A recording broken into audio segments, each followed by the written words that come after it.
បាទសួស្តីកូនអរគ្នាបាទសូមស្វាគមន៍មកកាន់វីដេអូបង្រៀនរបស់លោកគ្រូសម្រាប់ថ្ងៃនេះបាទអញ្ចឹងនៅថ្ងៃនេះគឺលោកគ្រូបន្តទៅលំហាត់ទី5របស់យើងបន្តទៀតបាទអញ្ចឹងនៅក្នុងលំហាត់ទី5របស់យើងគេថារកតម្លៃបាទនៃឬការ៉េនៃការ៉េល្បឿនមធ្យមបាទរបស់ម៉ូលេគុលអុកស៊ីហ្សែនបាននៅសីតុណ្ហភាព27អង្សាសេបាទហើយគេឲ្យយើងស្គាល់ម៉ាស់ម៉ូលរបស់អុកស៊ីហ្សែនបាទគឺធំគឺមានតម្លៃ32ក្រាមក្នុង1ម៉ូលបាទនិងថេសកលនិវិស្ម័នបាទគឺ M មានតម្លៃ8.31 Joule ក្នុង1ម៉ូលកែវិនបាទអញ្ចឹងនៅក្នុងលំហាត់របស់យើងនេះគឺគេឲ្យយើងធ្វើការកណនាឬក៏រកតម្លៃបាទនៃឬការ៉េនៃការ៉េល្បឿនមធ្យមបាទរបស់ម៉ូលេគុលអុកស៊ីហ្សែនបាទអញ្ចឹងលោកគ្រូបាទមានរូបមន្តចំនួន2សម្រាប់ឲ្យកូនយកទៅធ្វើការដោះស្រាយលំហាត់មួយនេះបាទអញ្ចឹងបើសិនជាកូនអរគ្នាចូលចិត្តឬក៏ពេញចិត្តរូបមន្តមួយណាកូនអាចយករូបមន្តមួយហ្នឹងយើងធ្វើការដោះស្រាយមកបាទអញ្ចឹងលោកគ្រូសូមធ្វើការបញ្យល់បន្តិចតកតងទៅនឹងរូបមន្តសម្រាប់ឲ្យកូនអរគ្នាយកទៅធ្វើការដោះស្រាយនៅក្នុងលំហាត់មួយនេះបាទ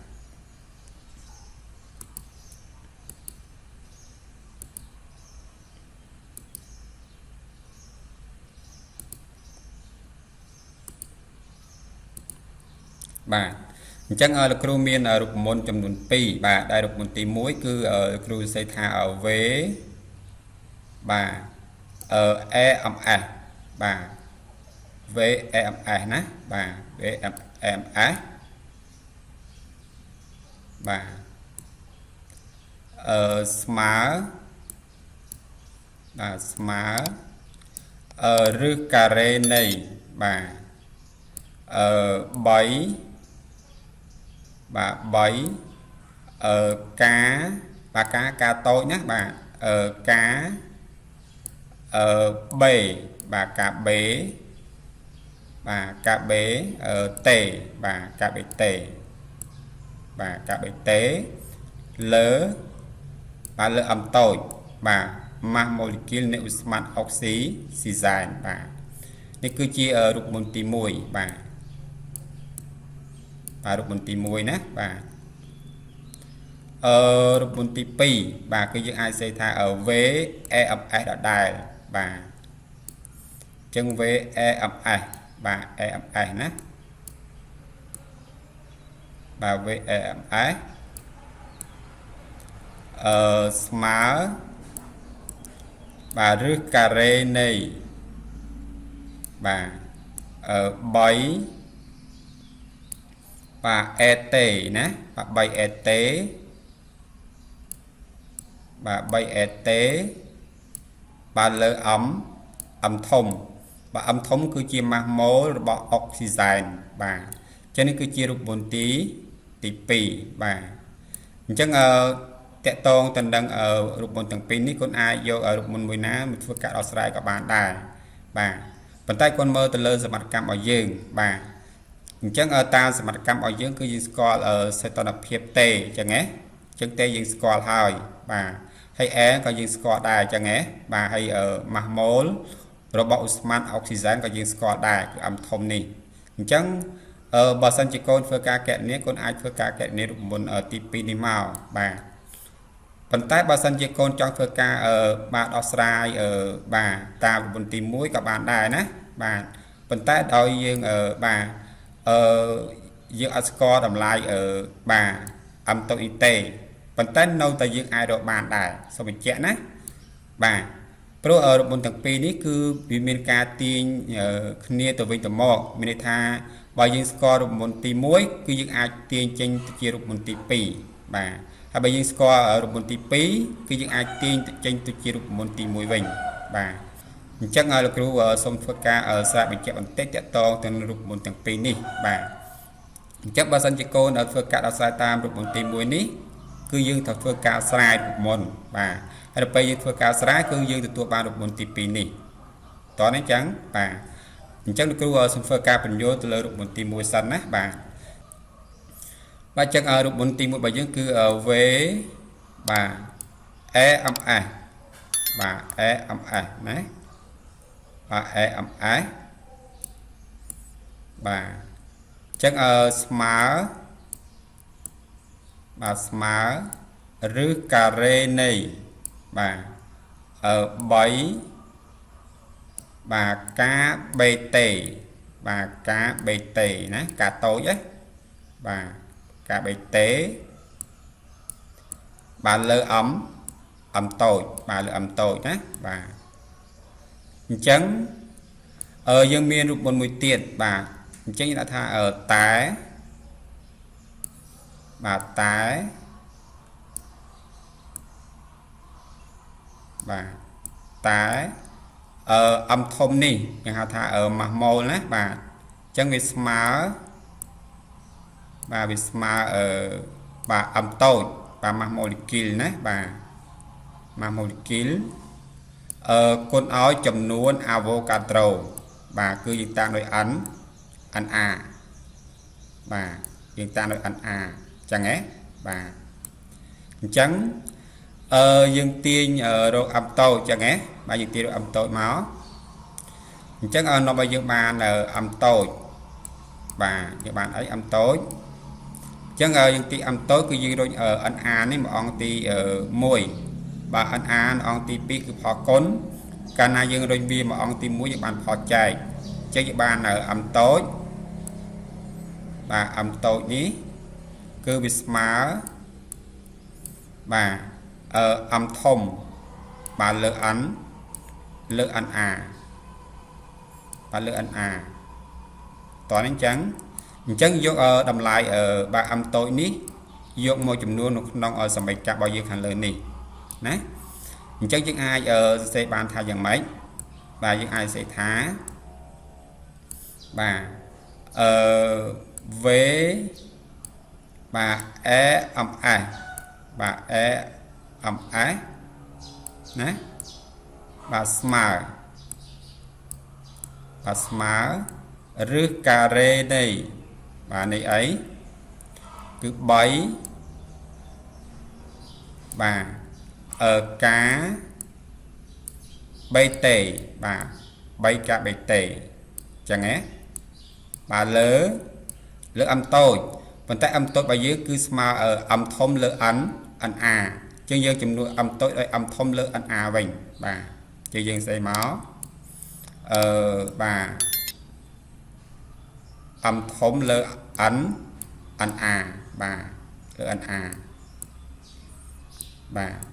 អញ្ចឹងយើងកូនចម្រាប់ប្រភេទមកណាភាគយករបស់យើងគឺ3បាទកាបេតេហើយភាគបែបរបស់យើងគឺអំធំលើ na ជាយើងកូនចម្រាប់ប្រភេទមកគឺយើងលើក na ឡើងទៅលើវិញបាទអញ្ចឹងគឺយើងអាចសេថាបាទនាំឲ្យយើងបានណានាំឲ្យយើងបានv បាទ e អំ s បាទ v e អំ s ណាបាទស្មើអីបាទគឺស្មើឬការ៉េនៃបាទនៃអីគឺ3ណាបាទបាទយើងលើក na ឡើងមកលើមកយើងបាន na បាទ na បាទគុណឲ្យកាបេតេបាទអញ្ចឹងយើងគុណឲ្យកាបេតេបាទកាបេតេណាបាទកាបេតេបាទហើយយើងចែកឲ្យអំធំវិញជាងតតណាបាទយើងចែកអំធំបាទសំទោសណាយើងខុសបន្តិចបាទ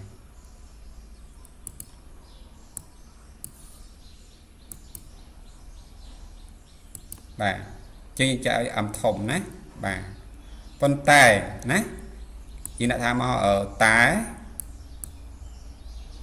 បាទតែបាទអេបាទអេគឺថេសកលនៃឧស្ម័នរបស់យើងបាទអេគឺមានរូបមន្តមួយគឺស្មើបាទna បាទ na កាបេបាទតោះនេះចឹងបាទ na កាបេបាទអញ្ចឹងលោកគ្រូសូមបញ្ជាក់បន្តិចណា e nó cứ miên làm lại viết cứ bà smart ăn á con cả bề bà rụp một bà vía á bà chẳng neutron lại nè bà ăn á cả bề dương chùm nút đợi e bình toán nó trắng bà chứ nó bao dựng bàn bà chẳng là kêu xâm lục bà lại bình tĩnh á bà bây phơ ca ở bình vô bình to tiền bà được chào này sẵn á bà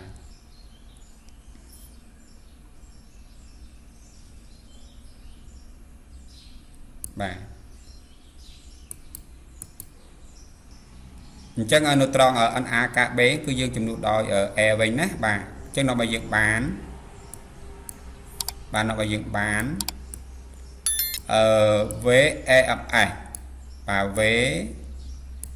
e ập ai và với e ập ai và cứ smart rước cà rê này bà chẳng bay đã cho máu nè bà anh a cả bây giờ chùm nút đói bà đầm lại e bình bà như là e mà nè bà bay e bà hay tê đến những đã màu bà chẳng bay e tế bà lỡ âm thông bà lỡ âm thông bà này hai cái chia được bốn ở tỷ pi nè là dương tiền trên ở pi được bốn tỷ mùi bà ở lớp bà sân dương score được bốn tỷ pi bà hay dương trong ở tiền tôi chia được bốn tỷ mùi vinh bà có những ai tiền tập bạn đài nè bà chắc là kêu trong phơ ca bằng vô ở bản tiết nè bà muốn dương ở phơ ca ở đỏ sai làm hạt bảo dương bà làm bay oi con ở cái bàn ở che được bốn bàn tra bình tích làm bay nông ca ăn vợ làm hạt bảo dương bà chắc là kêu ở trong phơ ca lục bà ở được một đi cho với nát hay phơ ca bằng vô được một mùi tiết bà nông cạn này dương score ở được một tỷ pí hay dương trong tiếng ở được một tỷ mùi vinh bà tay kỹ mà nhận mạch mà chẳng ở tam giờ ở một tỷ pí này cái dương ai ở tiên từ chia được một tỷ mùi bàn bà chẳng là kêu ở số mà sẽ cắt bằng tích á bà chứ là than nòm ói bà nòm ói những bán ở với bà e âm ai nè bà e âm ai bà cái smart rư cà rê này bà rư cà rê này đây ấy bà bay nè bà bảy bà e nhưng đang hay mình e smart e bà e bà diễn cứ smart bà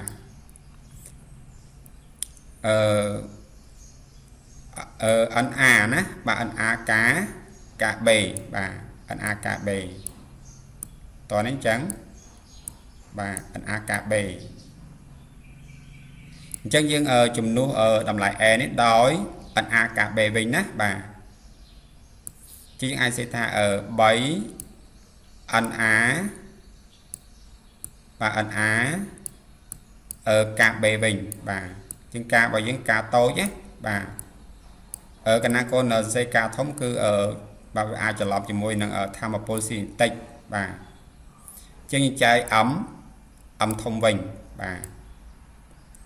nó mũi cạn này bà và to tiền nhưng mà âm thông mà dương smart ấy mình bà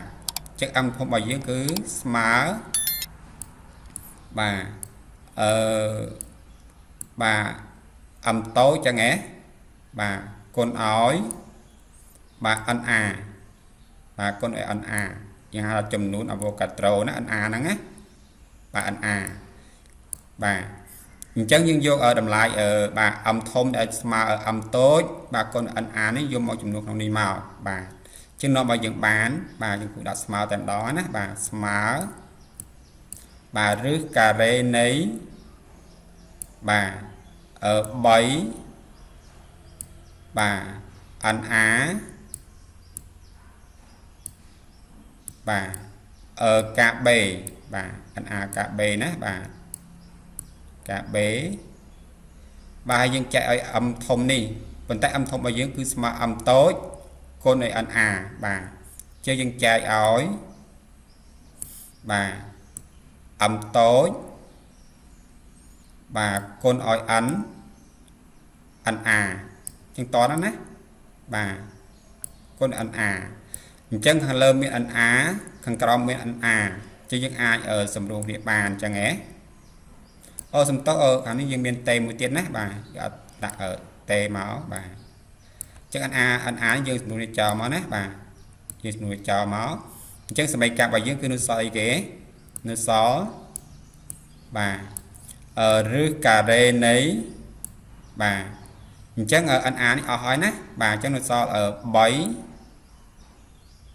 បាទ3ការការបេចឹងហ៎បាទការបេបាទការបេតេបាទអញ្ចឹងលើអំបាទអំតូចវិញបាទលើអំតូចណាបាទលើអំតូចបាទអញ្ចឹងកូនទាំងអស់គ្នាតណាណាបាទអញ្ចឹងចំពោះមុនទាំងពីរនេះយើងអាចធ្វើការអស្រ័យមុនណាក៏បានដែរក្នុងលំហាត់របស់យើងនេះបាទប៉ុន្តែគាត់ថាយើងធ្វើការស្រ័យបន្តិចទើបយើងអាចធ្វើការអស្រ័យបានបាទ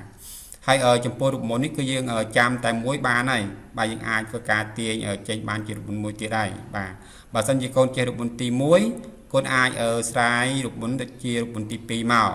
ហើយបើកូនចាំរូបមន្តទី2កូនអាចធ្វើការស្រាយទៅជារូបមន្តទី1បានហើយបាទចឹងយើងមិនបាច់ទន្ទិញទេចំពោះរូបមន្តនេះចំពោះរូបវិទ្យាគឺមានរូបមន្តច្រើនចឹងបើសិនជាកូនទន្ទិញទេអត់ចាំទេណាចឹងមានតែការធ្វើលំហាត់បានច្រើនទេទៅរូបមន្តហ្នឹងយើងចាំឲ្យស្វ័យប្រវត្តិតែម្ដងបាទអញ្ចឹងយើងចាប់ដើមធ្វើការអក្សរលំហាត់របស់យើងតែម្ដងណាបាទអញ្ចឹងលោកគ្រូសំលុបបាទរូបមន្តរបស់យើងហ្នឹងចោលវិញណាបាទអញ្ចឹងយើងមើលទៅលើលំហាត់របស់យើងម្ដងទៀតណាអញ្ចឹងលំហាត់របស់យើងឲ្យយើងបាទរកតម្លៃឬក៏កណនីតម្លៃនៃឬការ៉េនៃការ៉េល្បឿនមធ្យមបាទអញ្ចឹងលោកគ្រូសូមបញ្ជាក់បន្ថែមបាទទៅលើបាទឬការ៉េនៃការ៉េល្បឿនមធ្យមនេះបាទយើងអាចប្រើពីម្យ៉ាងទៀតថាបាទល្បឿនប្រសិទ្ធក៏បានដែរណាល្បឿនប្រសិទ្ធបាទល្បឿនប្រសិទ្ធបាទពេលខ្លះលំហាត់គឺឲ្យយើងធ្វើការកណនីបាទល្បឿនប្រសិទ្ធបាទល្បឿនប្រសិទ្ធបាទល្បឿនប្រសិទ្ធណាបាទប្រសិទ្ធបាទគូសេបានស្អាតហើយបាទជាស្រ័យគាត់ណាសេបានស្អាតហើយលើសេចឹងបាទល្បឿនប្រសិទ្ធបាទណាល្បឿនប្រសិទ្ធអញ្ចឹងឬការ៉េនៃការ៉េល្បឿនមធ្យមនោះគឺមានឈ្មោះមួយទៀតគឺល្បឿនប្រសិទ្ធបាទអញ្ចឹងកូនបងប្អូនគ្នាត្រូវចងចាំណាទៅលើពាក្យបច្ចេកទេសនីមួយៗហ្នឹងចាំបើសិនគេឲ្យយើងកណនីល្បឿនប្រសិទ្ធគឺយើងប្រើរូបមន្តទាំងពីរអំបញ្ញមិញហ្នឹងបាទអញ្ចឹងវាតែមួយឯងបាទសូមបញ្ជាក់ណាវាតែមួយទេគាត់តែគេប្រើពាក្យបច្ចេកទេសផ្សេងគ្នាប៉ុន្តែបើសិនគេឲ្យយើងកណនីល្បឿនប្រសិទ្ធគឺយើងអាចធ្វើការសរសេរបាទv EMS បាទ EMS បាទក៏បានឬក៏យើងអាចសរសេរថា v បាទ AV ក៏បានដែរអញ្ចឹងរូបមន្តតែមួយទេណារូបមន្តតែមួយទេពីរហ្នឹងគឺដូចគ្នាគុណសរសេរមួយណាក៏បានដែរណាសរសេរតែយើងអាចសរសេរថា v EMS ក៏បាន v AV ក៏បានដែរអត់អីទេគឺរូបមន្តតែមួយទេណាសូមបញ្ជាក់បន្ថែមនៅនឹងតិចណាបាទឥឡូវយើងធ្វើការអស្ចារ្យរបស់យើងតែម្ដងចុះបាទបើខាត់ពេលយូរណាបាទឥឡូវយើងដាក់ចម្លើយចូលមកណាបាទអញ្ចឹងយើងសរសេរសំណួរឯកសួររកមកអញ្ចឹងគេឲ្យយើងរកតម្លៃឬការ៉េនៃការ៉េល្បឿនមធ្យមបាទយើងដាក់មកណាបាទអញ្ចឹងក្នុងការអស្ចារ្យលំហាត់របស់យើងគឺយើងដាក់រូបមន្តទី2មកព្រោះរូបមន្តទី2យើងអត់មានការទាញរូបមន្តទេបាទអញ្ចឹងវាលឿនណាបាទបើយើងយករូបមន្តទី1យើងត្រូវការធ្វើការស្រាយរូបមន្តរបស់យើងហើយនៅពេលយើងស្រាយយើងបានរូបមន្តទី2ដដែលហ្នឹងបាទអញ្ចឹងយើងកុំយករូបមន្តទី1អីណាបាទយើងយករូបមន្តទី2មកបាទវាលឿនបាទអញ្ចឹងយើងដាក់ថាតាមរូបមន្តបាទអញ្ចឹងVEMS ឬក៏ OMS ណាបាទអញ្ចឹងស្មើ 3ET លើអំធំបាទអញ្ចឹងយើងឃើញថា A យើងស្គាល់បាទ T យើងស្គាល់អញ្ចឹងណាបាទហើយអំធំក៏យើងស្គាល់ដែរបាទអ អញ្ចឹងយើងមុនធ្វើការកណនាយើងត្រូវឲ្យតម្លៃវាសិនបាទអញ្ចឹងយើងដាក់ថាដោយដោយ air បាទ air គឺមានតម្លៃ 8.41 joule បាទក្នុង1 mol បាទកែវិនបាទហើយតេបាទតេគឺមានតម្លៃ 27 បាទបូកឲ្យ 273 បាទយើងបូកចូលគ្នាមកយើងបាន 300 កែវិនបាទមួយទៀតគឺម៉ាស់ម៉ូលបាទអញ្ចឹងម៉ាស់ម៉ូលរបស់យើងគឺឲ្យតម្លៃវាគឺ 32 ក្រាមក្នុង1 ម៉ូលបាទអញ្ចឹងជាទូទៅនៅក្នុងរូបវិទ្យាគឺម៉ាស់ម៉ូលគឺមានខនាតគិតជាគីឡូក្រាមក្នុង1 ម៉ូលអញ្ចឹងគេឲ្យមកគឺជាក្រាមបាទអញ្ចឹងយើងត្រូវបំបែកវាទៅជាគីឡូក្រាមបាទអញ្ចឹងក្រាមគឺតូចជាងគីឡូក្រាមបាទអញ្ចឹងកាលណាយើងបំបែកទៅជាគីឡូក្រាមគឺយើងគុណនឹង10 សេគុណដល់ 3អញ្ចឹងយើងអាចសរសេរថា32គុណនឹង10ស្វ័យគុណដល់3បាទហើយຂະຫນາດវាគឺគិតជាគីឡូក្រាមក្នុង1 ម៉ូលបាទអញ្ចឹងនៅពេលយើងស្គាល់តម្លៃទាំងអស់នេះហើយគឺយើងយកតម្លៃទាំងអស់នេះយកមកចំនួនក្នុងសមីការរបស់យើងមកបាទអញ្ចឹងនាំឲ្យយើងបានបាទយើងបានVAMS បាទគឺស្មើ3បាទគុណឲ្យ8.31បាទអញ្ចឹង8.31គឺជាតម្លៃរបស់ air ធំបាទគុណឲ្យ300បាទ300គឺជាសីតុណ្ហភាពដាច់ខាតបាទគឺតេធំណាបាទហើយចាយឲ្យ m ធំរបស់យើងគឺមានតម្លៃ32គុណឲ្យ10 សេគុណដល់ 3បាទអញ្ចឹងបើសិនជាកូនអត់ចង់ធ្វើមកដល់នេះទេកូនអាចបំលែងឲ្យស្វ័យគុណនេះទៅជាចំនួនទស្សភាគវិញមានន័យថាយើងធ្វើការបំបត្តិស្វ័យគុណចោលណាបាទបើយើងចង់សរសេរជាចំនួនទស្សភាគគឺអាចសរសេរថា0ចុចណាបាទ0ចុចបាទ0ចុចបាទ0បាទ32បាទ32ចឹងមកណាចឹងតហ្នឹងណាបាទយើងឃើញថាក្រោយចុច3ខ្ទង់អញ្ចឹងវាស្មើនឹង10 សេគុណដល់ 3ហើយតណាបាទគុណចាំណាកាលណាឃើញតម្លៃលេខក្រោយចុច3ខ្ទង់អញ្ចឹងគឺស្មើនឹង10 សេគុណដល់ 3ហើយបាទនេះក្នុងករណីយើងចង់បំបត្តិស្វ័យគុណចោលណាប៉ុន្តែបើយើងអត់ចង់បំបត្តិស្វ័យគុណចោលទេយើងរក្សាស្វ័យគុណហ្នឹងក៏អីដែរបាទអញ្ចឹងលោកគ្រូសំលុបចោលវិញណាបាទ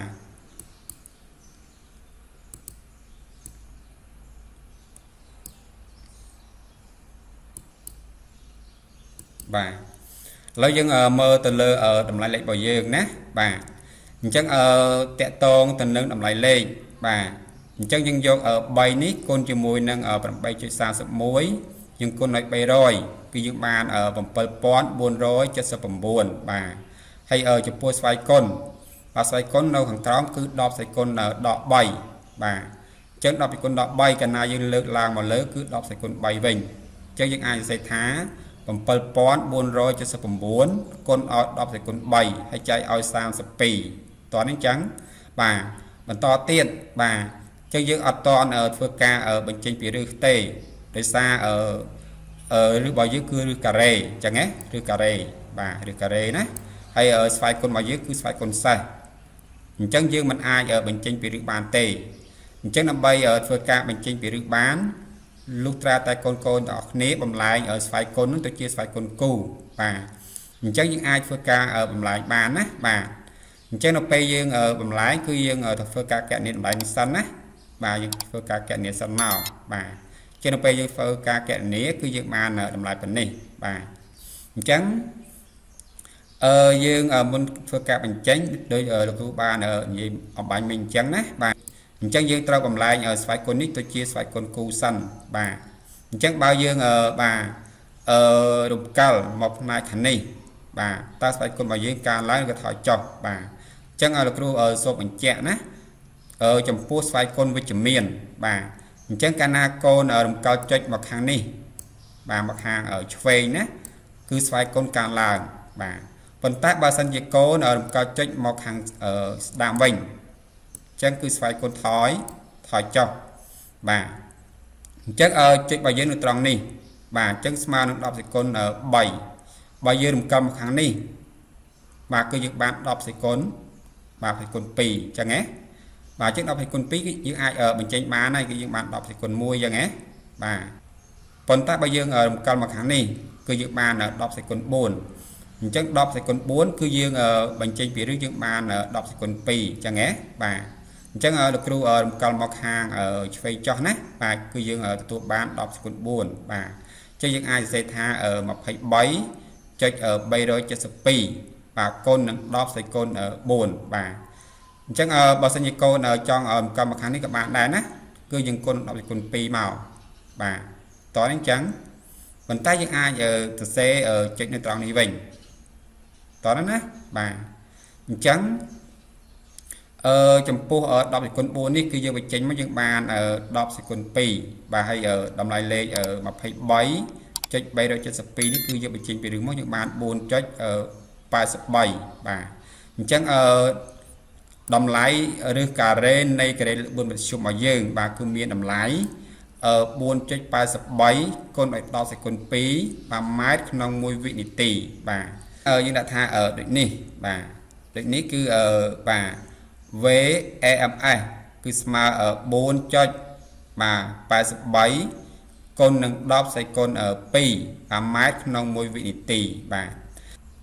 អញ្ចឹងថ្ងៃនេះលោកគ្រូមានតែប៉ុណ្្នឹងទេសម្រាប់ធ្វើការបង្ហាញកូនៗអរគ្នាណាបាទហើយចាំវីដេអូក្រោយលោកគ្រូនឹងលើកយកលំហាត់នឹងដដែលហើយជាយើងប្រើរបបទី1ណាបាទដើម្បីធ្វើការដោះស្រាយវិញបាទអញ្ចឹងអរគុណច្រើនសម្រាប់ការទស្សនារបស់កូនៗអរគ្នាណាបាទសូមអរគុណបាទ